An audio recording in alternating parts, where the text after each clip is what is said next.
பாரதிய ஜனதா கட்சி மாநில தலைவர் திரு அண்ணாமலை அவர்கள் வெளியிட்டுள்ள 4 முக்கிய தகவல்களை தற்போது பார்க்கலாம்.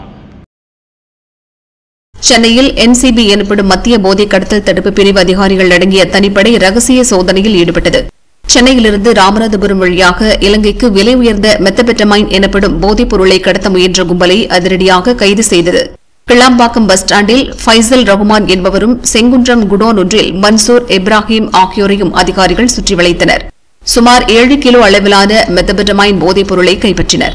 இதன் மதிப்பு 70 கோடி ரூபாய் ஆகும். பெரிய அளவில் நடந்த போதை கடத்தல் முயற்சியும் கைது நடவடிக்கையும் பெரும் பரபரப்பை ஏற்படுத்தியது. அந்த பரபரப்பு அடங்குவதற்குள் சம்பவம் பற்றி அதிர்ச்சி தகவல் ஒன்றை வெளியிட்டுள்ளார் பாஜக மாநில தலைவர் அண்ணாமலை. அதாவது கைது செய்யப்பட்டவர்களில் ஒருவர் திமுகவைச் சேர்ந்தவர் என்பதை அண்ணாமலை அமலப்படுத்தியுள்ளார். அவர் வெளியிட்ட அறிக்கை: சென்னையில் 70 கோடி ரூபாய் போதைப் பொருள் கடத்த முயன்ற 3 பேரை போதைப் பொருள் தடுப்பு பிரிவு அதிகாரிகள் கைது செய்துள்ளனர். கைதானவர்களில் ராமநாதபுரம் மாவட்ட திமுக சிறுபான்மை அணி துணைத் தலைவர் இப்ராஹிமும் ஒருவர் என்பது தெரியவந்துள்ளது. சர்வதேச அளவிலான போதை கடத்தல் கும்பல் தலைவர் ஜாஃபர் சாதிக் திமுக நிர்வாகியாக பதவி வகித்தவர். இப்போது மீண்டும் ஒரு திமுக நிர்வாகி போதைப் பொருள் கடத்த முயன்றுள்ளார். அதுவும் நம் தலைநகர் சென்னையில் கடத்தல் முயற்சி நடந்துள்ளது. இதை எளிதாக கடந்து செல்ல முடியாது. இந்த கும்பலுக்கு பின்னணியில் யார் இருக்கிறார்கள் என்ற கேள்வி எழுகிறது. இவ்வளவு ஆண்டுகளாக இல்லாமல் திமுக ஆட்சிக்கு வந்த பிறகு பெரிய அளவில் போதைப்பொருள் புழங்குவதும் மக்களிடையே சந்தேகத்தை அதிகரித்துள்ளது. திமுகவினர் போதை கடத்தலில் ஈடுபட்டிருப்பது பற்றி ஸ்டாலின் மக்களுக்கு பதில் சொல்ல வேண்டும் என்று அண்ணாமலை கூறியுள்ளார். கேரள மாநிலத்தில் வயநாடு மாவட்டத்தில் ஏற்பட்டிருக்கக்கூடிய மண் சரிவு காரணமாக 20க்கும் மேற்பட்டவர்கள் இருக்கக்கூடிய அந்த செய்தி மிகுந்த வருத்தம் அளிப்பதாகவும், பலர் மண் சரிவுகளில் சிக்கியிருக்கலாம் என்று அஞ்சப்படுவதாக பாரதிய ஜனதா கட்சியுடைய தமிழக தலைவர் அண்ணாமலை தனது ட்விட்டர் பக்கத்தில் பதிவிட்டிருக்கிறாரு.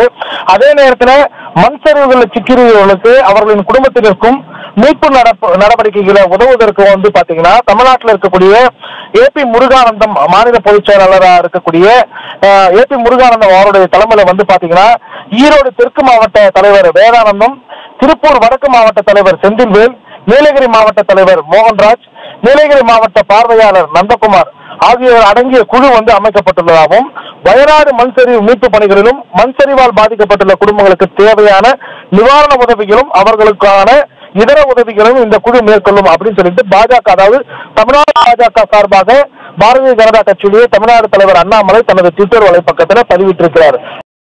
பாஜக மாவட்ட தலைவர்கள் கூட்டம் ஆகஸ்ட் 11 நடைபெறும் என அறிவிப்பு வெளியாகியிருக்கிறது. பாஜக மாநில தலைவர் அண்ணாமலை தலைமையில் திருப்பூரில் நடைபெறவுள்ளது இக்கூட்டம். பாஜக அமைப்பு ரீதியாக 66 மாவட்ட தலைவர்களுக்கு இதற்கான அழைப்பு என்பது விடுக்கப்பட்டிருக்கிறது. மாவட்ட தலைவர்கள் கூட்டத்தில் பாஜக மண்டல தலைவர்களும் பங்கேற்க வாய்ப்பிருப்பதாகவும் தெரிவிக்கப்பட்டிருக்கிறது. சுதந்திர தின விழா கொண்டாட்டம், கட்சி வளர்ச்சி பணிகள் உள்ளிட்ட விஷயங்கள் குறித்து இதில் ஆலோசிக்கப்பட இருப்பதாகவும் தகவல் வெளியாகி இருக்கிறது. கட்டாய நன்கொடை வசூல் செய்வதை நிறுத்த வேண்டும் என்று உதயநிதி ஸ்டாலின் அவர்களுக்கு பாரதிய ஜனதா கட்சி மாநில தலைவர் திரு அண்ணாமலை அவர்கள் வலியுறுத்தியுள்ளார். அது சம்பந்தமாக அவர் வெளியிட்டுள்ள அறிக்கையில், ஊழலுக்கான புதிய வழிமுறைகளை கண்டுபிடித்து தனது இந்தி கூட்டணி கட்சிகளுக்கு புதிய ஊழல் பாதையை அமைத்துக் கொடுப்பதில் திமுக தொடர்ந்து முன்னிலையில் இருக்கிறது. கடந்த காலங்களில் மருத்துவ கல்வி சேர்க்கைக்கான மாணவர்களின் தகுதி பட்டியலை கொடுத்து கட்சிக்கு நன்கொடை வாங்கும் வழியை அறிமுகப்படுத்திய திமுக தற்போது நன்கொடை வசூலிப்பதில் புதிய உயரத்திற்கு சென்றுவிட்டனர். தமிழ்நாடு மாசு கட்டுப்பாட்டு வாரியத்திடம் F4 மோட்டார் பந்தய நிகழ்ச்சிக்காக சென்னை மற்றும் மேற்கு கொங்கு மண்டலத்தைச் சேர்ந்த பெரும்பான்மையான தொழில் முனைவோர்களிடம் நிதி வசூலிக்க வேண்டும் என்ற பணி கடந்த சில மாதங்களுக்கு முன்பு ஒப்படைக்கப்பட்டுள்ளது. நிதி வழங்கவில்லை என்றால் சிக்கல்களை எதிர்கொள்ள வேண்டியிருக்கும் என்று தொழில் முனைவோர்களை கட்டாயப்படுத்தி வருகின்றனர். இந்த F4 பந்தய நிகழ்ச்சி கோபாலபுர இளவரசர் திரு உதயநிதி ஸ்டாலினின் கனவு திட்டமாகும். கடந்த ஆண்டு நடைபெறுவதாக இருந்த இந்நிகழ்ச்சி பின்னர் ஒத்திவைக்கப்பட்டு அடுத்த மாதம் சென்னையில் நடைபெறவிருக்கிறது. இதற்காக தமிழக அரசு ஏற்கனவே 40 கோடி ரூபாய் செலவிட்டுள்ளது. தற்போது தமிழ்நாட்டில் உள்ள சிறு தொழில் அதிபர்கள் முதல் பெரிய தொழிலதிபர்கள் வரை அனைவரும் திரு உதயநிதி ஸ்டாலினின் மோட்டார் பந்தய நிகழ்ச்சி கனவுகளை நனவாக்க நிதி வழங்க வேண்டிய கட்டாயத்தில் உள்ளனர். மாசு கட்டுப்பாட்டு வாரிய அதிகாரிகள் ஒவ்வொரு நிறுவனங்களிடமிருந்தும் 25,000 முதல் 1 கோடி வரை வசூல் செய்ய பணிக்கப்பட்டுள்ளனர். இந்த நிதி ரேசிங் ப்ரமோஷன்ஸ் பிரைவேட் லிமிடெட் என்ற நிறுவனத்தின் பெயரில் வழங்கப்பட்டுள்ளன.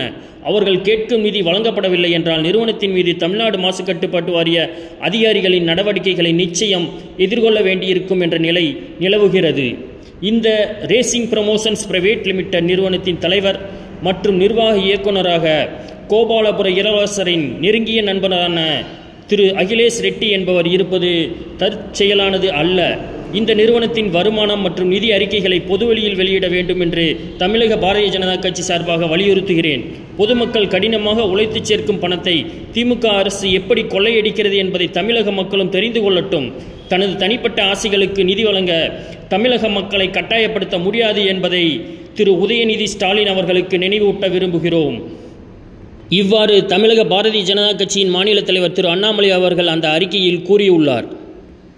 இதை பற்றிய தங்கள் கருத்துக்களை கமெண்ட் செக்ஷனில் தெரிவிக்கவும். நன்றி.